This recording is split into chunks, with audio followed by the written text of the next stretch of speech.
Bienvenue dans Miroir de Femmes, Révélation et Guérison. Je suis Bété Stéphanie, docteur en médecine, thérapeute de l'âme, de couple et de développement personnel.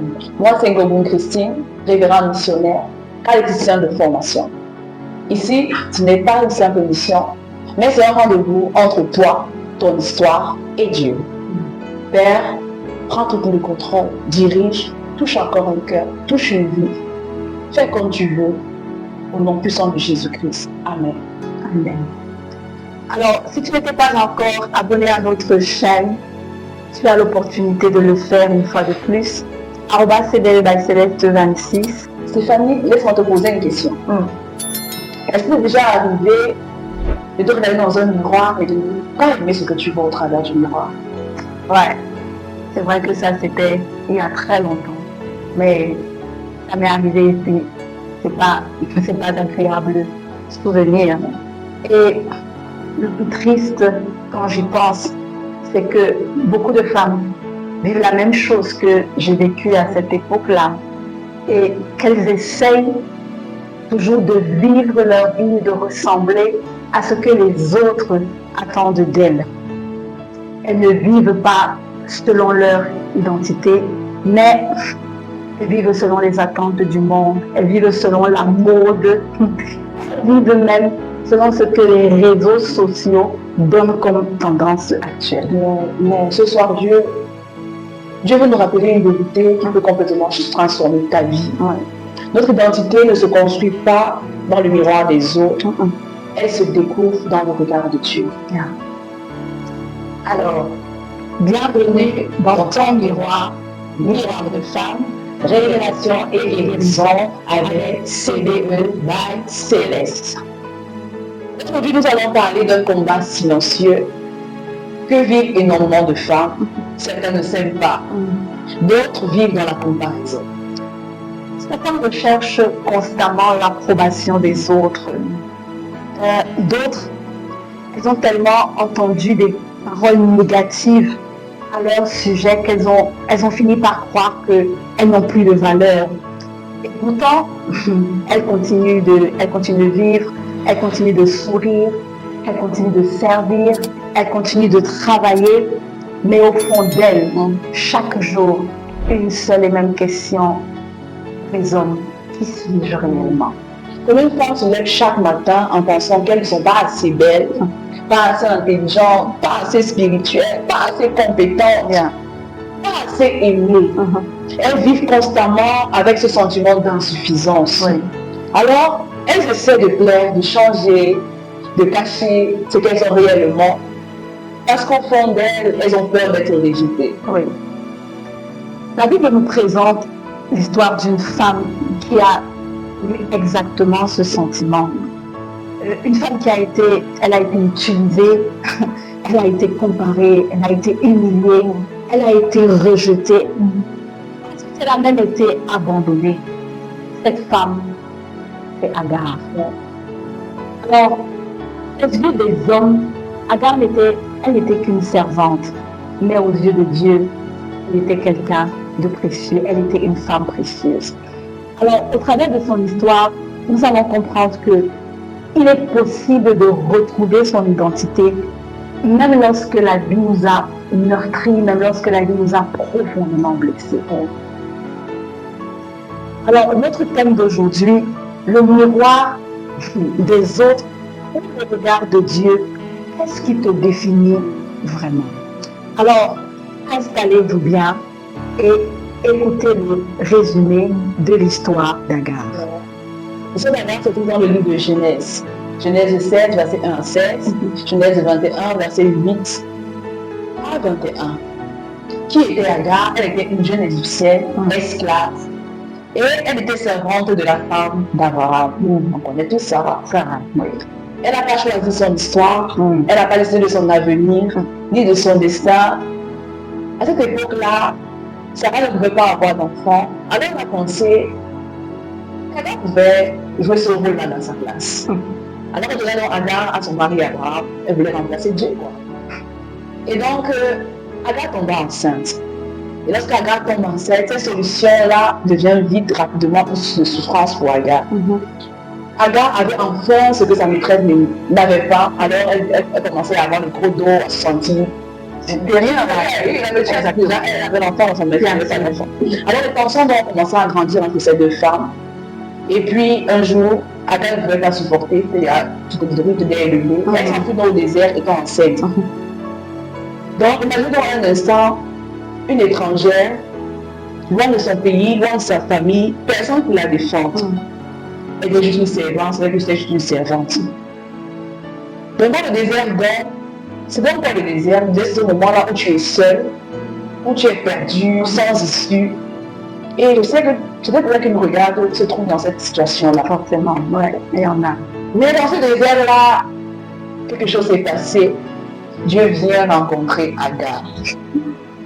Là, le lui dit Agar. Ce qui signifie personnellement que Dieu la connaissait. Il l'appelle par son nom. Il l'appelle par son nom. Et là, il déclare dans Genèse 7, verset 13, tu es le Dieu qui nous voit. C'est la première fois qu'on commence à identifier Dieu, ce thème d'adoration-là. Tu es le Dieu qui me voit. Vous allez comprendre enfin que même si les hommes l'abandonnent, ou ne la voient pas, ou ne la regardent pas, Dieu la voit partout. Alors quelques années plus tard, lorsque Sarah enfin donne naissance à Isaac, elle demande à son mari Abraham de chasser Agar. Parce qu'elle avait déjà un fils. Et donc Agar repart dans le désert. Et dans le désert, l'eau manqua. Et l'ange de l'Éternel a entendu les cris d'Ismaël. Dieu est encore revenu à son secours. Il s'est rappelé de la promesse qu'il lui avait faite. Donc Dieu est là qui renouvelle ses promesses et qui veille à les accomplir. Alors Ismaël grandit sous la protection de Dieu dans le désert. Et Agar voit son fils devenir une grande nation selon la promesse de Dieu. Dans l'histoire d'Agar, en fait, c'est l'histoire d'une femme qui passe de la souffrance au confort, du rejet à l'espérance, et qui découvre que même quand les hommes nous oublient, Dieu ne nous oublie jamais. Wow, magnifique. Agar, elle a été utilisée comme un objet. Une autre femme décide de la mettre dans le lit de son mari, sans qu'elle ne puisse même refuser. Et puis tu te retrouves seule, comme tu as dit, elle était elle était certainement loin de son pays, elle n'avait pas de famille, ainsi de suite. Mais elle s'est rendue compte que tout le monde peut ne pas la voir, elle peut ne pas exister pour un bon nombre de personnes, mais pour Dieu, elle existe. Et on voit dans son histoire que même si son fils Ismaël n'était pas le fils de la promesse, elle a eu sa bénédiction au travers de lui, parce qu'une grande nation aussi est sortie de ce fils Ismaël-là. Waouh, c'est vraiment une histoire, c'est vraiment une histoire très touchante. Et pour étudier aujourd'hui l'histoire d'Agar, pour se servir de son histoire, pour nous apprendre à nous, femmes aujourd'hui, à ne pas nous regarder dans le regard des autres, mais à nous voir tel que Dieu nous voit. Nous allons d'abord commencer par définir les concepts fondamentaux de notre thématique de ce jour. Ensuite, nous allons voir pourquoi est-ce qu'on a tendance, pourquoi est-ce qu'il y a cette tendance-là à se regarder dans le regard des autres personnes. Et puis, nous allons voir quels sont les risques qu'il y a, non seulement à se regarder dans les autres, à faire des comparaisons, ainsi de suite. Et puis, nous allons voir comment est-ce que Dieu, comment est-ce que Dieu, lui, nous regarde et donner des clés au travers de ce que nous avons appelé la méthode Agar. Oui, pour que tu sois sûre, toi, femme, que tu te regardes tel que Dieu te voit. Alors, pour continuer, nous allons donc définir certains concepts fondamentaux de notre thème. Et nous allons commencer par le miroir des autres. Alors, c'est quoi le miroir des autres? Le miroir des autres, c'est en réalité lorsque nous construisons notre identité sur ce que les autres attendent de nous, sur ce que les autres pensent de nous, sur ce que les autres disent de nous. Donc, on se voit en réalité au travers de leurs yeux. Leur validation, c'est ça qui fait notre bonheur, et leur rejet fait notre douleur. Et c'est quoi le regard de Dieu? C'est un regard d'amour, un regard de vérité, un regard de destinée. Ouais. Dieu ne regarde pas seulement ce que tu fais, il regarde qui tu es. Ouais. Il connaît tes douleurs, il connaît tes souffrances, il connaît tes combats et surtout, il connaît la femme qu'il veut que tu deviennes. Ouais. Oui. Il connaît la femme qu'il veut que tu deviennes. Donc, le thème d'aujourd'hui, on peut le reformuler simplement à travers des questions qu'on peut se poser. Alors, en réalité, qu'est-ce qui décide de ton identité? Qu'est-ce qui décide de ton identité? Est-ce que c'est ton passé? Est-ce que ce sont les paroles que tu as entendues? Est-ce que ce sont les blessures que tu portes au fond de toi? Est-ce que ce sont les réseaux sociaux qui définissent ton identité? Ou alors, est-ce que c'est celui qui t'a créé qui définit ton identité? Parce que ce que nous devons savoir, c'est que tant que nous ne connaissons pas notre réelle identité en Dieu, nous allons continuer éternellement à chercher notre valeur dans le regard des autres. Alors, pour comprendre réellement cette vérité-là, nous allons étudier l'histoire d'Agar en profondeur. Nous allons rentrer quelques milliers d'années en arrière et nous allons parler de cette femme pour qui personne ne prêtait attention, mais que Dieu a rassuré en lui disant que lui, il a voix. Alors, Agar pensait que son histoire était déjà écrite. Quand elle a fui pour aller dans le désert, elle s'attendait certainement à ce que ce soit la femme pour elle. Mais elle va découvrir dans le regard de Dieu qu'il est capable de redonner une identité à celle que le monde a oubliée. Alors pourquoi donc avons-nous tant besoin du regard des autres pour avancer? Donc en écoutant cette histoire, nous rendons compte qu'Agar, elle souffrait surtout de la manière dont les autres la considéraient. Oui. Il y a encore beaucoup de femmes vivent la même chose. Pourquoi avons-nous tant besoin de l'approbation ou du regard ou de la pensée des autres dans nos vies de famille? Tout simplement parce que nous avons été créés pour aimer et pour être aimés. Chacun a besoin d'être aimé. Et le problème, ce n'est pas de vouloir être aimé à tout prix. Ce n'est pas ça le problème. Le problème, c'est lorsque notre valeur dépend de l'amour ou de l'approbation des autres personnes. Ce qui fait que quand quelqu'un nous rejette, alors on pense totalement qu'on ne vaut plus rien. On ne vaut plus rien. Quand on nous critique, on remet carrément en question toute notre identité.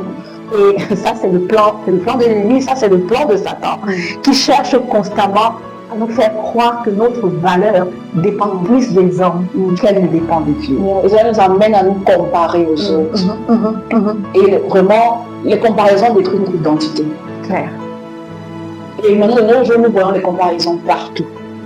On compare notre physique, notre mariage, notre apparence, notre salaire. Oui!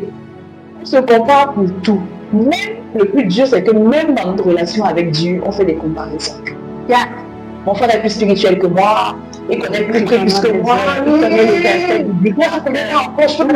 Mais ce que tu dis, c'est vraiment profond. Moi, je me souviens, et ça, j'ai jamais compris pourquoi. Il y a une période de ma vie où je ne retenais pas forcément les versets bibliques. Et c'était un peu comme un challenge pour moi. C'est-à-dire que, parce que, non, il faut le dire, il y a des gens qui, des enfants de Dieu qui, en fait, c'est un peu comme un m'as-tu vu. C'est-à-dire que dans une phrase, il va vouloir t'allier une phrase avec 10 versets bibliques, tu vois, avec référence, toute la ponctuation qu'il y a. Et du coup, parfois, toi, tu peux être que tu sais ce que Dieu a dit, tu connais la promesse, tu sais ce qu'il y a dans la parole de Dieu, mais tu n'es pas capable de citer ça comme ça. Et du coup, tu as l'impression que tu as l'impression que tu es en arrière.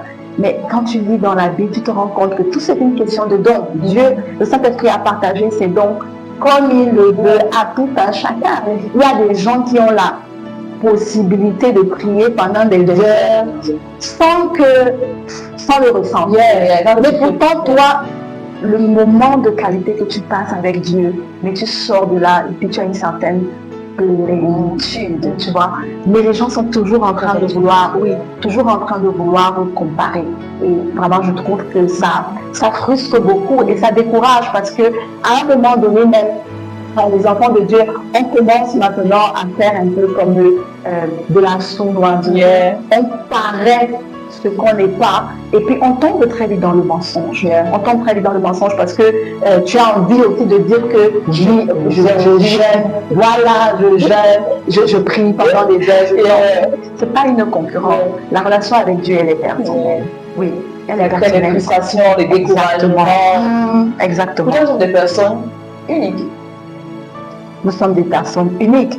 Dieu n'a pas créé, je ne pense pas, il n'y a pas dans ce monde-ci deux personnes qui soient identiques. Non, Dieu nous a créés chacun avec sa particularité.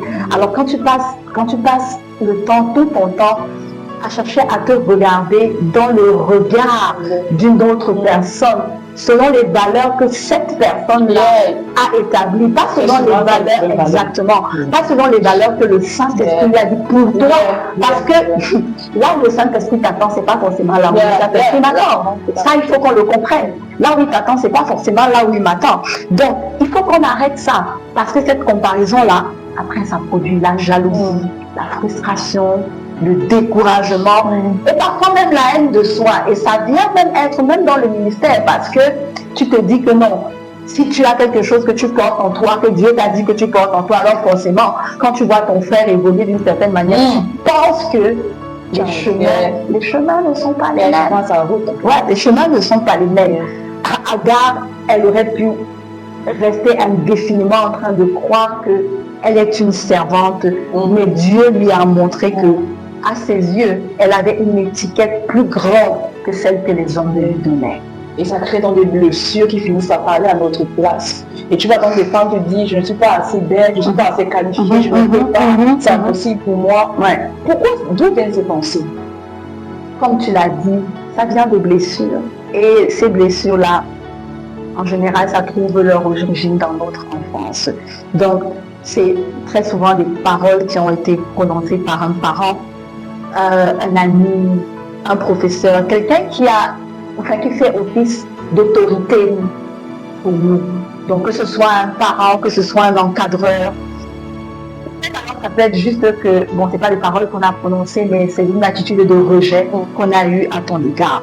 Alors à force d'entendre ces paroles, à force de ressentir que tu n'es pas le bienvenu, que c'est un peu comme si tu es un cheveu dans la soupe, c'est un peu comme si toi tu es dans un monde un peu à part, tu finis par voir que effectivement tu es quelqu'un de rejeté et tu commences maintenant à te définir au travers de ces blessures. Donc ce sont ces blessures maintenant qui définissent ton identité.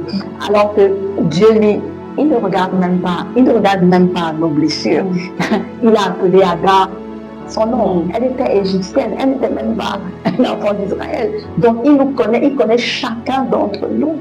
Jérémie dit quoi? Dans le livre de Jérémie, il dit qu'avant même que tu n'aies été formé, il te connaissait. Donc il connaît chacun d'entre nous. Et ça n'a avant, et donc avant là, ça veut dire que tu n'avais même pas encore vécu tout ce que tu vas vivre là. Donc il connaissait déjà qui tu es, il connaissait déjà ton identité. Donc quelle que soit la chose qui va se passer après, c'est pas cette chose-là qui doit te définir. Parce que Dieu, lui, il te voit d'une autre façon. Exactement. Dieu te voit autrement. Il te voit autrement que les hommes. C'est pour ça que cette phrase d'Agar était magnifique. Tu es le Dieu qui me voit. Oui. Il est le Dieu qui te voit dans le trône, dans la joie. Il est le Dieu qui te voit. Exactement. Et du coup, quand on se regarde au travers du miroir de Dieu, à travers les yeux de Dieu, ça change complètement notre manière de vivre. Les hommes regardent à l'apparence. Dieu sait ce qu'il a déposé en chacun d'entre nous. Et c'est ça que lui il voit. Dieu regarde au potentiel parce que c'est lui qui a déposé ça en chacun d'entre nous. Pendant que les hommes, on regarde ton passé, on regarde tes erreurs, on s'arrête à ce que tu fais là maintenant. Et puis, les hommes veulent même te faire croire à un moment donné que ils peuvent t'oublier. Mais Dieu te montre que c'est pas parce qu'un homme à faire comme s'il peut t'oublier. Non, tu es dans son agenda et tu es dans son agenda depuis la création, avant même que toi tu ne pas. Qu'on ne pense même que tu puisses exister. Alors, imagine donc un seul instant, lorsque tu vis avec cette vérité profondément ancrée dans ton cœur, mais tu vas cesser de courir après l'approbation des autres parce que tu sais que ce n'est qu'un détail, et un détail tellement infime. Parce que tu sais qu'avant même que cette personne-là n'existe, ta part dans ton dossier, ton plan, le plan qu'il prenait, j'avais l'habitude de dire que Dieu avait un projet qui porte le nom de chacun d'entre nous avant même que nous ayons été créés.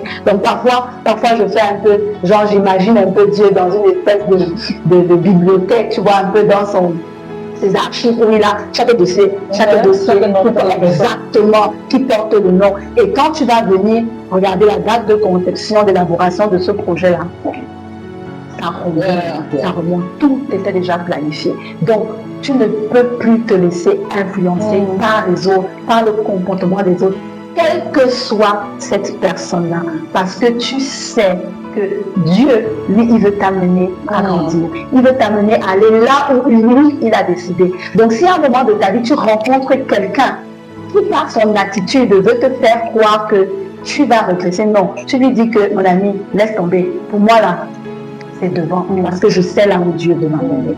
Alors, ce soir, je te demande comment est-ce que tu peux faire pour te voir avec le regard de Dieu. Comment commencer? Nous avons demandé de commencer avec la méthode d'Agar. Le A qui signifie arrête de te comparer. Chaque fois que tu te compares, tu oublies que tu es unique, tu oublies que Dieu t'a créé seul, exactement pour te comparer. Donc arrête de te comparer. En deuxième lieu, le G grandit dans la parole de Dieu. Plus tu connais ce que Dieu dit de toi dans sa parole, plus ce que les gens disent avec leurs paroles et leurs mots n'aura d'effet sur toi. Exactement. Donc, contente-toi de lire la parole, vis-la, deviens-la, et tu verras que ce que les autres disent n'aura pas d'effet sur toi. Le A, le deuxième A, accepte que Dieu t'aime tel que tu es. Tout en te laissant transformer par lui chaque jour. Amen. Donc, jour après jour, tu vas devenir comme quelqu'un d'autre. Non. Dieu t'aime tel que tu es. Comme je te disais tantôt, c'est que si on ouvre ton livre, on verra que ça ne commence pas tes 20 ans, tes 30 ans, tes 50 ans, tes 60 ans. Non, ça commence des milliers et des milliers avant la création. Il te connaissait. Ça veut dire que Dieu t'aime, il a déjà ta vie tracée. Donc il t'aime. Donc ne change pas. Laisse-toi te transformer par lui jour après jour. Le R, regarde-toi avec les yeux de Dieu. Comme c'est ta vie le dit. Chaque matin, rappelle-toi que tu es précieuse, que tu es choisie et surtout que tu es appelée par lui pour faire quelque chose de grand et de merveilleux. Amen. Amen. Vraiment, quelle belle leçon, Christine. Agar, elle est entrée dans le désert en pensant qu'elle était seule. Elle en est sortie en sachant qu'elle était non seulement connue de Dieu, mais que Dieu avait un plan merveilleux pour elle. Alors, nous avons un défi, nous te lançons un défi cette semaine-ci. Pendant 7 jours, chaque matin à ton réveil, regarde-toi dans un miroir. Mais surtout, ne te regarde pas avec tes yeux, non. Regarde-toi au travers des yeux de Dieu. Cherche à te voir tel que Dieu te voit. Et au lieu de chercher tes défauts, déclare la parole de Dieu sur ta vie. Tu peux à la veille préparer le verset que tu vas utiliser. Ou alors tu peux formuler toi-même la déclaration prophétique sur ta vie. Tu peux par exemple dire: Seigneur, merci parce que tu m'as créé avec amour. Je refuse aujourd'hui de laisser les critiques, les comparaisons, les blessures définir qui je suis. Ma valeur vient de toi. Et tu vas voir, quand tu vas le faire, que petit à petit, ton regard sur toi-même va commencer à changer. J'ai l'habitude de dire aux gens en thérapie que ce que tu veux devenir, la guérison que tu veux chercher, c'est toi-même. Ça ne dépend de personne. Ça ne dépend même pas de Dieu parce que Dieu te donne le choix. Le choix, c'est toi qui l'as. Alors commence à te voir comme Dieu te voit. Et si tu avais une seule chose à retenir de cette émission aujourd'hui, retiens ceci. Le monde peut te comparer. Le monde peut te rejeter. Le monde peut faire semblant de t'oublier. Mais Dieu, il te voit. Il connaît chaque larme que tu verses. Il connaît le nombre de cheveux que tu as sur ta tête. Il connaît le nombre de gouttes de sueur que ton corps perd à chaque nanoseconde. Dieu te connaît. Il te connaît par ton nom. Il connaît ton histoire. Alors, il sait aussi la personne extraordinaire, la femme extraordinaire que tu dois devenir. Alors, ne laisse plus les autres te définir. Ne laisse plus les autres définir ton identité. Laisse le regard de Dieu guérir ton cœur de toutes les blessures et te révéler qui est-ce que tu es réellement. Alors ce soir, tu as pu te reconnaître dans l'histoire d'Agar. Tu portes des blessures que personne ne voit. Tu cherches ta valeur dans le regard des autres, dans les réseaux sociaux, dans les relations et dans les réussites. Mais rien de tout cela ne peut combler le besoin profond de ton cœur. Alors ce besoin, ce soir, il a un nom. Ce nom, c'est Jésus-Christ. Amen. Lui seul peut te donner une identité que personne ne pourra t'enlever. Il t'aime, il te connaît. Et ce soir, il t'appelle à venir à lui. Alors ce soir, je t'invite à ouvrir ton cœur et à répéter après moi. Père, au nom de Jésus, j'ai besoin de toi. Père, au nom de Jésus, je veux connaître mon identité et la vivre. Père, au nom de Jésus, je demande pardon pour tout ce que j'ai pu faire qui ne t'a pas honoré. Et ce soir, je t'invite dans mon cœur. Viens dans mon cœur. Siège avec moi et demeure avec moi. Je te veux comme mon Seigneur et mon Sauveur personnel. Fais de moi la personne que tu veux que je sois. Merci Seigneur. Au nom de Jésus-Christ. Amen. Amen. Bienvenue dans la famille de Dieu. Oui, bienvenue dans la famille de Dieu. Alors, si cette émission t'a fait du bien, partage-la avec une femme qui a besoin d'entendre qu'elle est précieuse aux yeux de Dieu. N'oublie pas, abonne-toi à notre chaîne CBL by Céleste 26. Active la cloche de notification pour ne rater aucun de nos épisodes. Et écris-nous en commentaire, écris-nous cette phrase. Ma valeur vient du regard de Dieu et nous serons heureuses de te lire. Alors, lui seul, Dieu seul, peut te donner une identité que personne, absolument personne ne pourra t'enlever.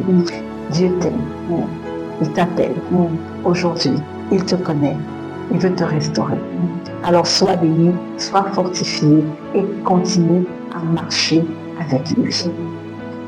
Alors, c'était Miroir de femme, parce qu'une femme éclairée change toute une destinée.